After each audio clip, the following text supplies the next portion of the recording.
Hello student, कैसे हैं आप लोग? बढ़िया।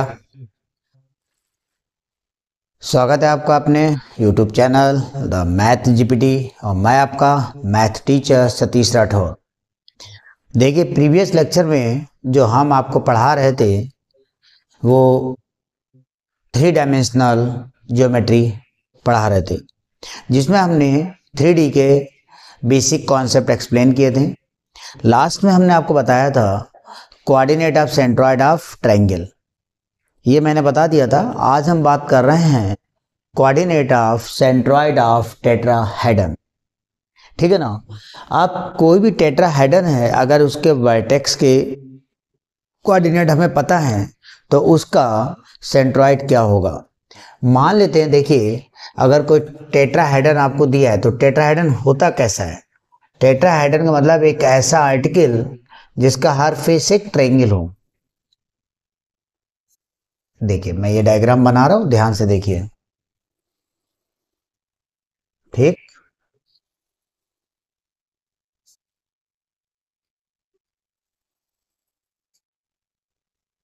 इसके नाम रख दीजिए A B C D. This is a tetrahedron. देखो, इसका हर फेस एक ट्रायंगल है।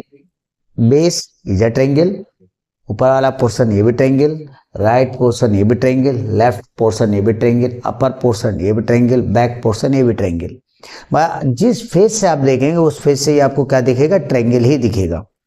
इसका मुझे क्या बताना है, सेंट्रॉइड बताना है। सेंट्रॉइड के कोऑर्डिनेट क्या होंगे। तो सबसे पहले हमें वर्टेक्स के कोऑर्डिनेट दिए होंगे। वर्टेक्स के कोऑर्डिनेट क्या है, x1 कामा y1 कामा z1।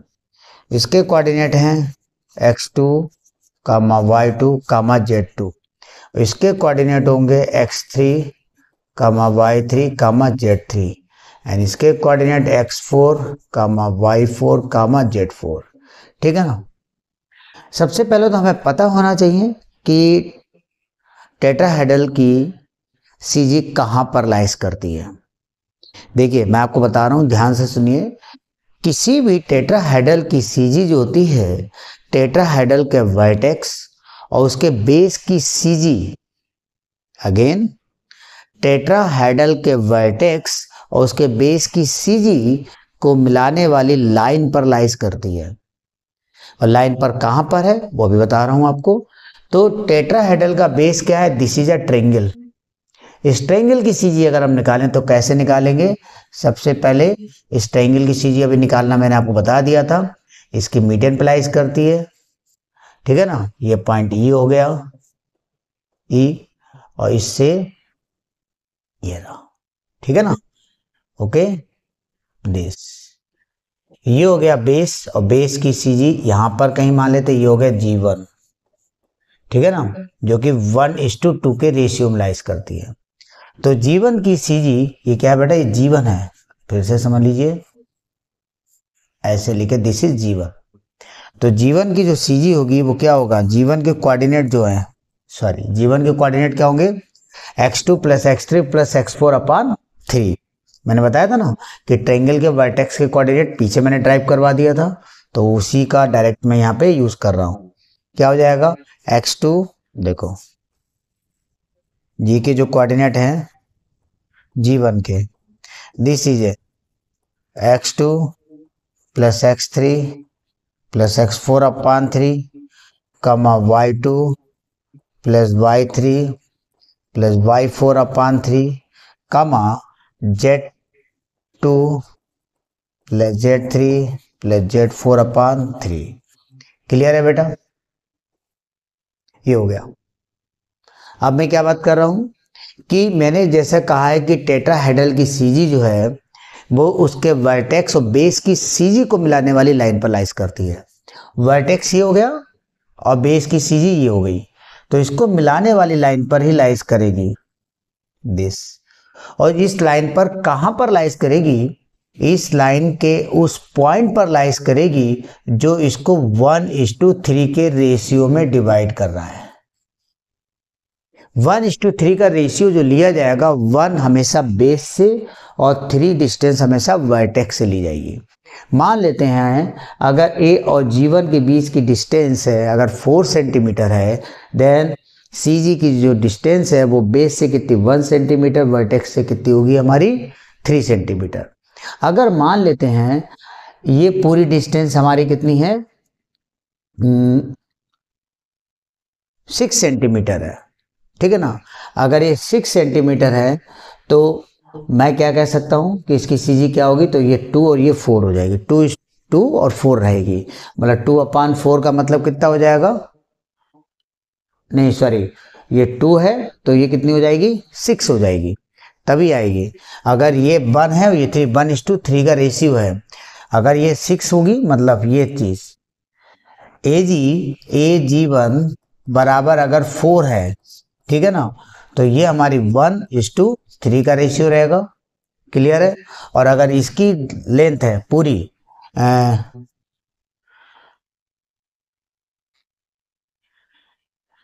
ये 8 सेंटीमीटर अगर मैं दे रखी है AG1 बराबर, समझ लीजिए ऐसे AG1 बराबर अगर 8 सेंटीमीटर है तो इसका रेशियो क्या होगा हमारा 2:6 होगा। अगर हम इसको डिवाइड करेंगे 2 1 जा 2, 2 3 जा 6 हो जाएगा, तो ये 1:3 का ही रेशियो रहेगा। बात समझ में ही नहीं आई, ओके। तो अब हम क्या करना है, हमें इसके कोऑर्डिनेट बताना है, किसके जी के कोऑर्डिनेट। जी के कोऑर्डिनेट क्या होंगे हमारे, अगर देखें तो जी जो कोऑर्डिनेट है वो AG1 का इंटरनली डिवीजन होगा। अगर ये इंटरनली डिवीजन है तो इंटरनली डिवीजन हमने निकालना आपको बता दिया था, 3 की मल्टीप्लाई इस कोऑर्डिनेट से होगी और 1 की मल्टीप्लाई इस कोऑर्डिनेट से होगी, अपान 1+3 हो जाएगा। मीन्स तो देखिए जी बराबर क्या हो जाएगा 1 × x1 + 3 × x2 + x3 + x4/3 whole upon 1+3, ठीक, कमा 1 × y1 + 3 × y2 + y3 + y4/3 whole upon 1+3, फिर 1 की मल्टीप्लाई Z1 से और 3 की मल्टीप्लाई इस वाले कोऑर्डिनेट से हो जाएगी। क्या लिखेगा 1 × Z1 + 3 × Z2 + Z3 + Z4/3 whole upon 1+3, clear. यहाँ पर 3 से 3 कैंसिल, ये 3 से 3 कैंसिल, ये 3 से 3 कैंसिल, ठीक है बेटा। अब ये जो जी के कोऑर्डिनेट हमारे आएंगे, this is x1 + x2 + x3 + x4/4 कमा y1 + y2 + y3 + y4/4 कमा Z1 + Z2 + Z3 + Z4/4, ठीक है ना बेटा। This is the coordinate of centroid of tetrahedral. अगर किसी टेट्राहेड्रल के वर्टेक्स के coordinate x1 y1 z1, x2 y2 z2, x3 y3 z3, x4 y4 z4 दिए हैं, तो उसके सेंट्रॉइड के कोऑर्डिनेट जो है वो दिए जाएंगे x1 + x2 + x3 + x4/4 कामा y1 + y2 + y3 + y4/4 कामा z1 + z2 + z3 + z4/4, ठीक है ना। ये है आपके सेंट्रॉइड ऑफ टेट्राहेड्रल के कोऑर्डिनेट, नोट करिए फिर आगे बताते हैं।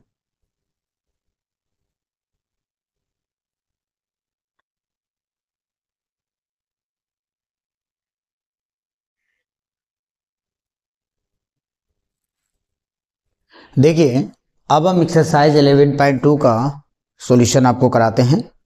देखिए इसमें पहला सवाल दिया है find the distance between the points. हमें पॉइंट्स दे रखे हैं, इनके बीच की हमें डिस्टेंस बतानी है।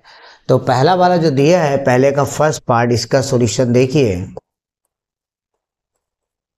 पॉइंट आपको क्या दिए हैं 2 3 5 एंड 4 3 1, ठीक है ना बेटा। इसके कोऑर्डिनेट क्या होंगे x1 y1 z1 और इसके क्या कोऑर्डिनेट ले लें x2 y2 z2। तो दो पॉइंटों के बीच की जो डिस्टेंस होती है उसका फार्मूला क्या होता है बेटा हमारे पास x2 - x1² plus y2 minus y1 square plus z2 minus z1 square, ठीक है ना।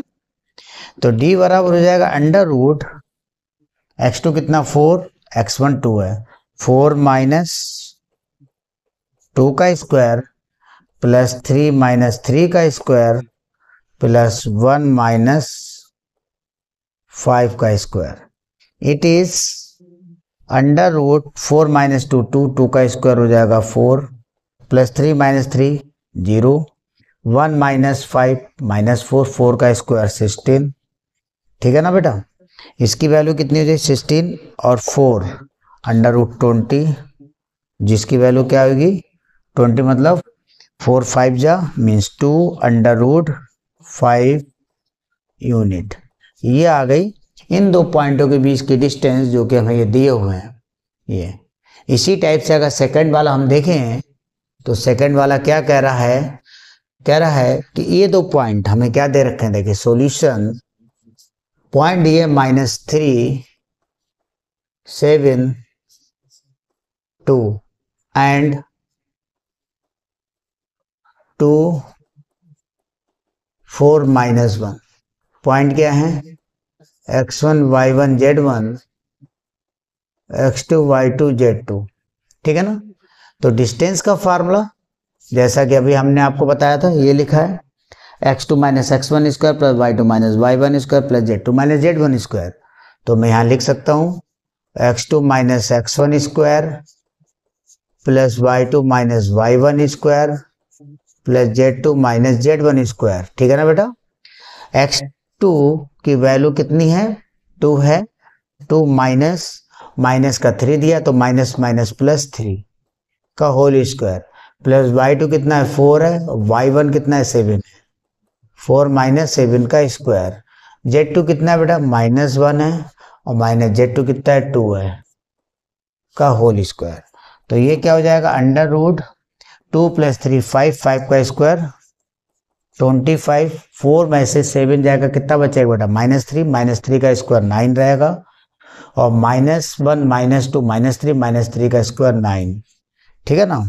अब इसका सम कितना आ जाएगा 9 प्लस 9 18 हो जाएगा, ये 25 और 18 कितना हो जाएगा बेटा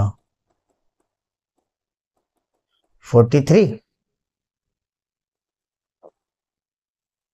दिस इज अ 43 यूनिट। ये आपका आंसर आ गया।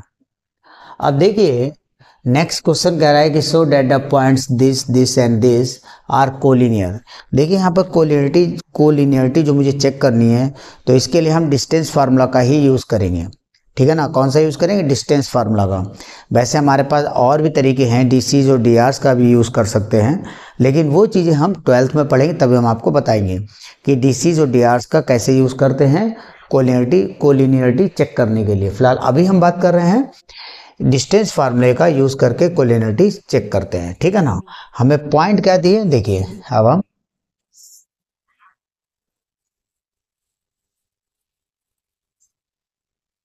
बात कर रहे हैं सॉल्यूशन ऑफ दिस क्वेश्चन। देखिए पॉइंट हमें क्या दे रखे हैं -2 3 5, ठीक है ना। तो मान लेते हैं ये पॉइंट ए हो गया, ये पॉइंट बी और ये पॉइंट सी, ऐसे मान लेते हैं। लेट कैपिटल ए बराबर हमें क्या दिया है -2 3 5 एंड कैपिटल बी बराबर 1 2 3 एंड कैपिटल सी बराबर 7 0 -1। तो सबसे पहले मैं बात ए बी निकालूंगा, फिर निकालते हैं बी सी और फिर निकालते हैं ए सी। अगर ए बी और प्लस बी सी और ए सी निकालेंगे दो डिस्टेंस के बीच दो डिस्टेंस का सम तीसरी डिस्टेंस के अगर बराबर आ जाए, दो डिस्टेंस का सम कोई भी दो डिस्टेंस का सम तीसरी डिस्टेंस के बराबर आ जाए, इसका मतलब दिए गए तीनों पॉइंट कोलिनियर हैं। वही बात है जैसे कि मान लो अगर एक लाइन दे रखी है ये ए है, ये बी है, ये सी है। आपने ए से बी तक की डिस्टेंस निकाली, फिर बी से सी तक की निकाली, इसका और इसका सम निकाला, वो ए सी के बराबर है। तो ये तभी हो सकता है जब ये दिए गए तीनों पॉइंट कोलिनियर, मतलब एक ही लाइन पर हो। अगर एक लाइन पर नहीं है, थोड़ा सा भी अगर ये पॉइंट ऊपर नीचे हट जाएगा तो ये ट्रायंगल बना देगा। और ट्रायंगल की कंडीशंस क्या होती है, हर दो साइड का सम तीसरी साइड से बड़ा होता है, ठीक है ना। तो हम यहाँ पे कोलिनियरिटी चेक करने के लिए पहले हम ए बी निकालते हैं। ए बी बराबर क्या हो जाएगा, दिस, इन दो पॉइंटों के बीच की distance A B, under root, ये हो गया x1 y1 z1, ये x2 y2 z2 मान लिया, ठीक है ना।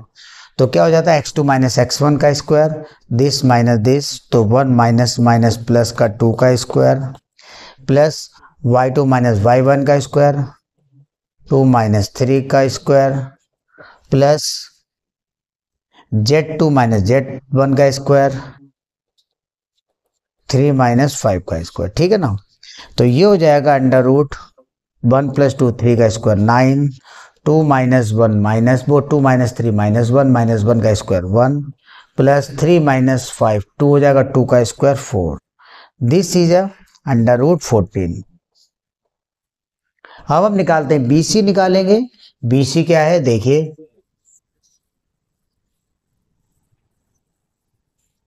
देखिए BC बराबर अंडर रूट, अब इन दो पॉइंटों के बीच की डिस्टेंस, हम इस कोऑर्डिनेट को मान लेंगे, अब ये रफ कर दीजिए। ये मान लो x2 y2 z2 है, तो इसको नाम दे देते हैं x1 y1 z1। तो x2 minus x1 under root क्या हो जाएगा, 1 माइनस 7, 1 माइनस 7 का स्क्वायर, प्लस 2 माइनस 0 का स्क्वायर, है ना बेटा, प्लस 3 माइनस, और माइनस माइनस प्लस 3 प्लस 1 का square. This is under root 1 minus 7 minus 6 का स्क्वायर 36, 2 माइनस 0 2 का स्क्वायर 4, प्लस 3 प्लस 1 4 का स्क्वायर 16। दिस इज कितना हो जाएगा, 36 प्लस 4 40 प्लस 16 56, ठीक है ना। इसको अगर ध्यान से देखें, ये है 4 इंटू 14 मीन्स 2 अंडर रूट 14। ये हमारा बेटा BC आ गया। अब हम निकालते हैं बेटा CA, निकालेंगे C और A। तो ये x1 y1 z1 है, तो अब हम इसको कह देंगे, थोड़ी देर के लिए देखिए, अब हम इसको x2 y2 z2 कह देते हैं। तो AC निकालेंगे, AC बराबर क्या आएगा, under root x2 minus x1 square minus 2 minus 7 minus 2 minus 7 square, plus का y2 माइनस y1, तो 3 माइनस 0 का स्क्वायर, प्लस का z2 माइनस z1 मतलब 5 माइनस माइनस प्लस हो जाएगा 5 प्लस 1 का square. Means this is under root minus 2 minus 7 minus 9 हो जाएगा, माइनस 9 का स्क्वायर 81, प्लस 3 माइनस 0 3 का स्क्वायर 9 हो जाएगा, प्लस 5 प्लस 1 6 का स्क्वायर हो जाएगा 36। ओके, ये हो जाएगा 81 प्लस 9 90 हो जाएगा, 90 प्लस 36 कितना हो जाएगा, 126 हो जाएगा, ठीक है ना। अंडर रूट 126, अगर 126 को अगर हम देखें तो क्या हो जाएगा,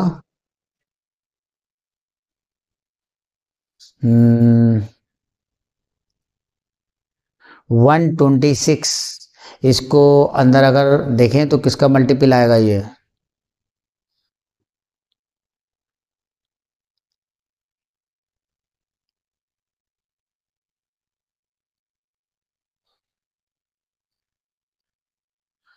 14 9 जा कितना होगा, देखिए 14 9 जा 126, है ना। तो this is under root 9 into 14, और इसको हम लिख सकते हैं 3 अंडर रूट 14। ये क्या है बेटा, AC।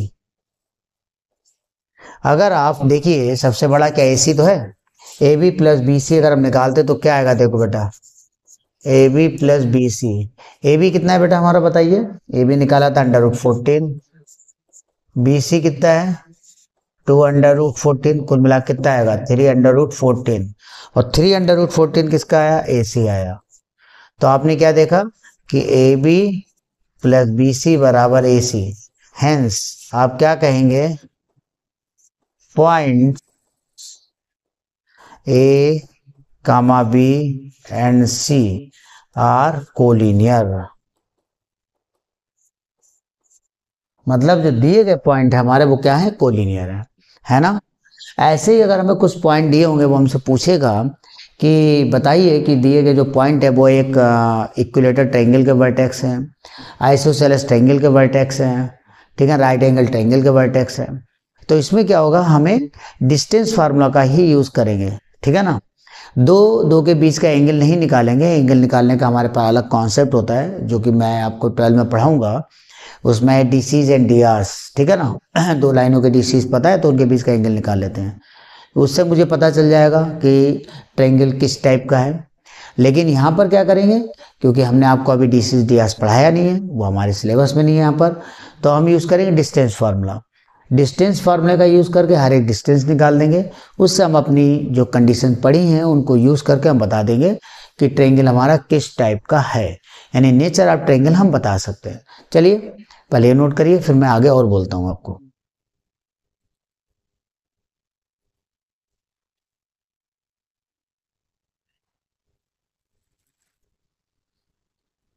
देखिए बच्चों, नेक्स्ट क्वेश्चन है क्वेश्चन नंबर 3, कह रहा verify that the point this and this are the vertices of a isosceles triangle. मतलब हमें बताना है कि ये जो दिए गए पॉइंट्स हैं ये आइसोसेलेस, आइसोसेलेस जानते हैं क्या होता है, जिसकी दो साइड हमारी बराबर होती हैं। तो बताना ये आइसोसेलेस ट्रायंगल के वर्टेक्स के कोऑर्डिनेट हैं।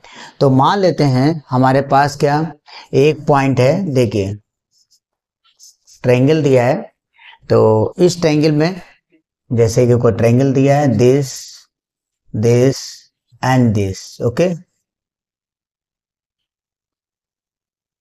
ठीक है। ये कोई ट्रायंगल दिया, नेम ए बी सी, ए के कोऑर्डिनेट हैं 0 7 -10, बी के हैं 1 6 -6 और सी के हैं 4 9 -6, ये दिए हैं। तो सबसे पहले हम ए बी डिस्टेंस निकालेंगे फॉर ए बी, ठीक है। तो ए के कोऑर्डिनेट हमारे पास क्या है 0 7 -10, ओके, और बी के क्या है हमारे पास 1 6 -6, ये x1 y1 z1, this is x2 y2 z2। A B distance निकालते हैं, अंडर रूट क्या x2 -x1 स्क्वायर 1 -0 का square plus y2 -y1 square 6 -7 का square plus z2 -z1 square -6 plus 10 का square. This is under root 1 -0 1 1 का square 1, 6 -7 -1 का square 1 और plus ये -6 + 10 4 4 का स्क्वायर 16। कितना हो जाएगा बेटा, ये हो जाएगा अंडर रूट 18, मीन्स ये हो जाएगा अंडर रूट 2 × 9, तो ये हो जाएगा 3 अंडर रूट 2। ये किसकी वैल्यू आ गई हमारे पास, ए बी। अब हम बात करेंगे फॉर बी सी, ठीक है ना। बी सी की बात करें तो बी के कोऑर्डिनेट हमारे पास क्या है 1 6 -6 एंड सी के कोऑर्डिनेट क्या है 4 9 -6। This is x1 y1 z1 बेटा, है ना, और इसके कोऑर्डिनेट क्या होंगे x2 y2 एंड z2। तो बी सी निकालेंगे, तो बी सी बराबर under root x2 -x1 square 4 -1 square y2 -y1 square 9 -6 square plus z2 -z1 square -6 plus 6 का होल स्क्वायर। दिस इज 4 -1 3 3 का स्क्वायर 9 9 -3 -6 वो 9 -3 वो 9 -6 3 3 का स्क्वायर 9 और ये 0 हो जाएगा। तो ये क्या हो जाएगा आपका अंडर रूट 2 × 9 मीन्स 3 रूट 2। अब आप देख लीजिए यहाँ पर कि बी सी और ए बी इक्वल है, since A B is equal to B C और दो साइड इक्वल हैं तो ट्रायंगल क्या हो जाएगा आइसोसेलेस हो जाएगा। The triangle is the triangle ABC is N isosceles triangle. Clear है? तो ये ट्रायंगल क्या होगा हमारा? आइसोसेलेस ट्रायंगल होगा। प्रूव्ड हो गया। चलिए ये नोट करिए, फिर मैं आगे आपको और बताता हूं।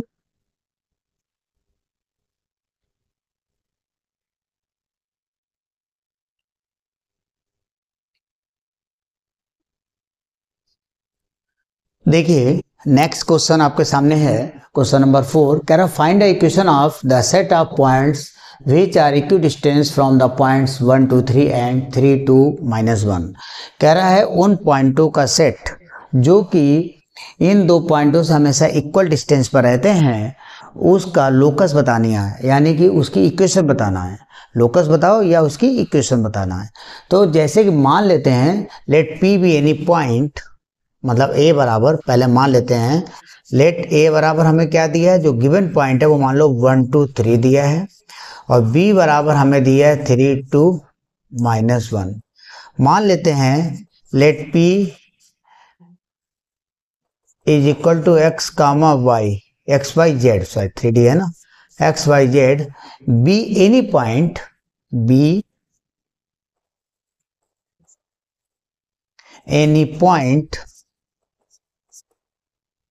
सच दैट, कैसा दिया है कि इसकी ए से उसकी बी से डिस्टेंस, कहने का मतलब है ये कोई पॉइंट ए है, ये बी है, ठीक है ना, ए और ये बी, और ये कोई पॉइंट पी है, तो पी की ए से और पी की बी से जो डिस्टेंस है वो हमेशा क्या, ये डिस्टेंस इक्वल रहती है।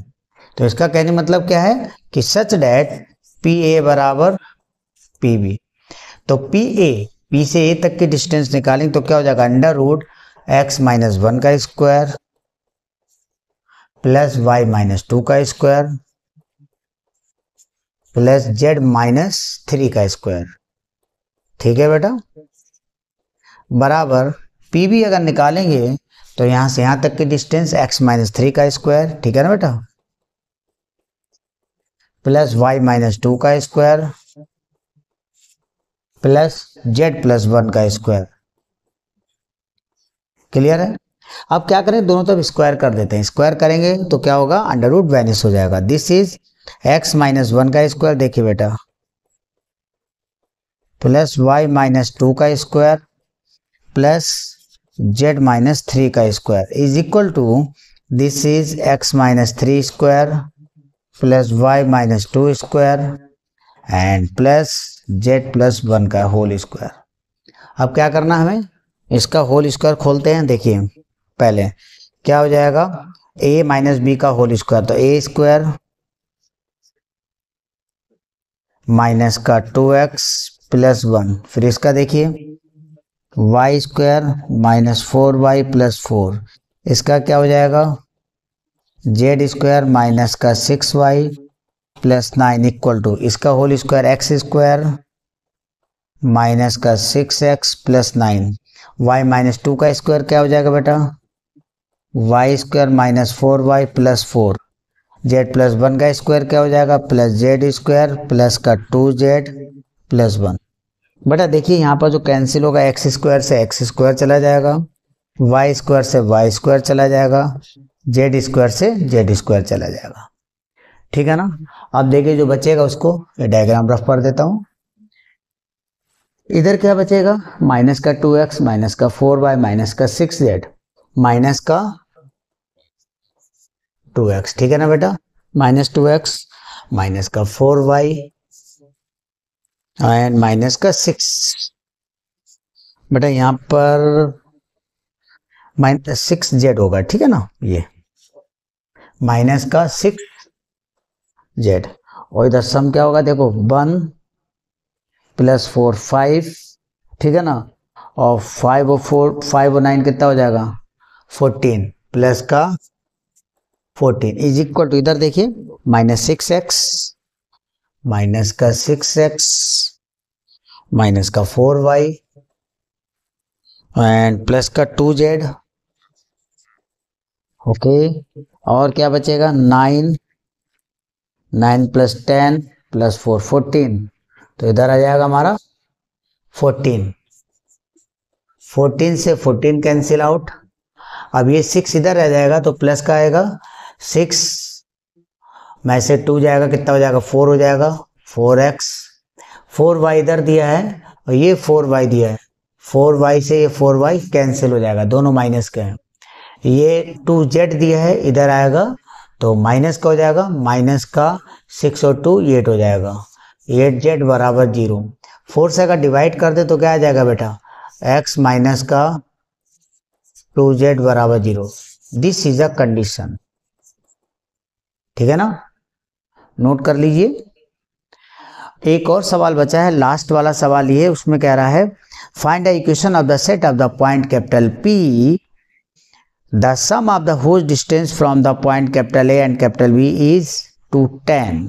यहाँ पर मान लीजिए P कोई पॉइंट x कामा y होगा और मान लेते ये दो पॉइंट हैं, तो कह रहा है P एक ऐसा पॉइंट है जिसके A और B से जो डिस्टेंसेस हैं उनका सम कितना है 10 है, मतलब PA प्लस PB बराबर आपको 10 लेके चलना है, सिंप्लीफाई करना है और आपकी जो कंडीशन निकल के आएगी, जैसे ये निकल के आए x और z में, ऐसे वहाँ पर x y z में एक कंडीशन निकल के आएगी, that condition is called the required solution. Clear है? तो ये लास्ट वाला सवाल आप लगाएंगे, लग जाए तो गुड, ना लगे तो वेरी गुड, तो हमसे पूछिएगा, ठीक है ना। तो आज के लेक्चर में मैं इतना ही रखता हूँ। नेक्स्ट लेक्चर में मैं बताऊंगा आपको एक्सरसाइज 11.3, जिसमें सवाल जो है हमारे क्या हैं, सेक्शन बेस पर हैं। सेक्शन बेस जो कि हमने आपको बताए थे, सेक्शन बेस में क्या होता है, ये हमारे पास क्या है, दो टाइप के होते हैं, एक होता है इंटरनली डिवीजन, दूसरा होता है एक्सटर्नली डिवीजन। इंटरनली डिवीजन में हमारे पास एक दो कॉन्सेप्ट होते हैं, एक तो जर्नल होता है, दूसरा होता है मिड पॉइंट, ठीक है ना। तो ये तो मैं बता चुका हूँ आपको प्रीवियस लेक्चर में। तो नेक्स्ट लेक्चर में इन्हीं के बेस पर हम कुछ प्रॉब्लम्स को सॉल्व करेंगे और उनकी प्रैक्टिस करते हैं, ठीक है। ओके, आज के लिए इतना ही।